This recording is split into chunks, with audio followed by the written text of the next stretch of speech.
What's up, guys? This is Brennan Edwards. I am your tech specialist for the Curse of Akakor, and I'm here to give you guys my takeaways for episode 9.1. All right, first of all, I don't know if you guys have ever been to a cave before. Unfortunately for me, in my life, this is actually my second time going to a cave. And both times, I really didn't know what I was getting into. The very first time was actually where was I? I was in Austria. I was in Austria, and we were filming something, and they needed somebody to go do something called caving. But they call it something different there, and I don't remember what it was.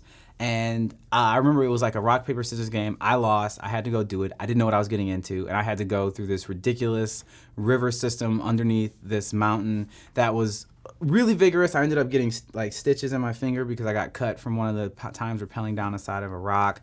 And it wasn't my thing. I didn't really enjoy it. I had to wear the big suit just like you see me wearing in the episode. So all of that wasn't necessarily new to me. And so when it was time for us to go into this cave, I was not excited. Even less excited when we found bones at the entrance to the cave. It's like, oh yeah, this is where bones are no longer, like when things die, their bones wash to this cave. Or things fall into this cave and die. Or things die when they walk past this cave. Either way, it was a hole of death, and it looked like a hole of death, and I didn't want any parts of it.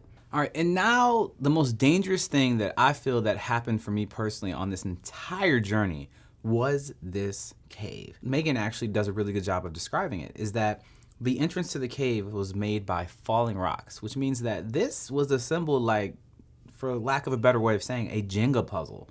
And if any of these rocks that happen to be loose get moved in the wrong way, those rocks can come down on us, or they can come down and close the entrance to the cave, which means we can be locked inside of the cave, somebody can get killed while getting into the cave. There's just so many bad possibilities there, and nobody knows the actual durability of that Jenga puzzle of these rocks forming the entrance to the cave. Terrifying. Like, they told me not to touch the rocks around me, but I didn't actually understand that until after I got inside of the cave, and they're like, yeah, man, I'm really glad we made it in, because if anybody would have hit these rocks the wrong way, the whole thing comes down. And I'm like, okay. So why am I in here? I don't want to be in a place like that. But either way, I was there, and I want to say I was fine. Like I said before, the walk down was really tough to even get to this cave. Squeezing into that cave, as you saw Martin squeezing into that hole, it was so difficult and awkward because they're like, you have to get into this hole that is human-sized hole that's barely bigger than like my waist, and I have to go in, and you have to put your feet in first. So you can't look where you're going. You can't look and see. It's like, oh, is there going to be a snake where my feet land? Where exactly do my feet land? It was absolutely a experience that I don't really care to repeat.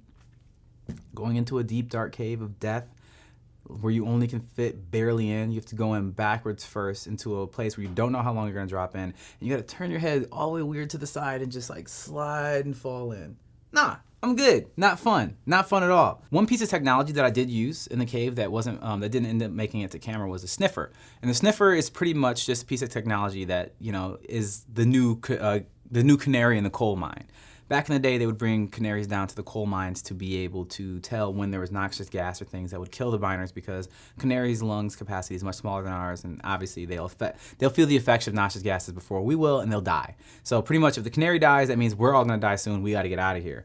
And what I had was what we call a sniffer, and what it does is it gives you the composition of the air where you are. So when we were about to go down to the cave, I took a little hose and I put it all the way down into the cave to be able to check the air quality in the cave to make sure that it did have enough oxygen for us. There wasn't any super noxious or toxic gases down there that were going to hurt us. It was a pretty cool little tool, just like a little handheld thing you just stick down there. Super useful, and it made me feel way better. Until we get down there and then we see there's all these kind of s'mores, because a sniffer does not test for spores. Now, if you don't know what a spore is what a fungus, like a mushroom, releases into the air. It just does it. They release spores for multiple different reasons. All the spores do different kind of things.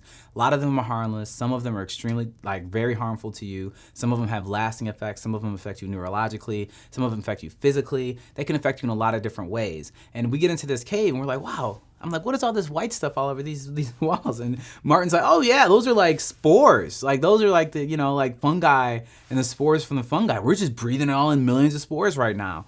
I'm just like, thanks, bro. Like, I mean, honestly, there's certain things that would be nicer to know afterwards, because how is that gonna help me in that moment? It's not like I can hold my breath the rest of the time we're in the cave or anything. Like, I just have to deal with the spores now, but now that I wasn't anxious enough being in the Jenga puzzled cave entrance, now it's like, oh, not only is there still a Jenga puzzle up there, we're breathing in these millions of spores, and who knows what the effect they'll have. Have fun though.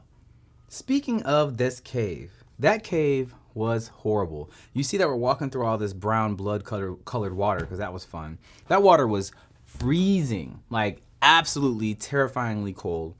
The rock surfaces were all very slippery and jagged. So it's like either it was slippery or jagged. Everything seemed like it was gonna cut you. That's why we had to wear those big red suits, because if you don't wear those suits, your skin just gets torn off and then you get all kind of spores and legions and things inside of it. And the cave was a horrible place. And that's why I actually asked the question to Martin. It's like, if we're looking for like an entrance to a lost city, or like this is where you build one, like underground, I guess this is already an underground space that's just here. Would you build a lost city here? And he was just like, no, this is a horrible cave.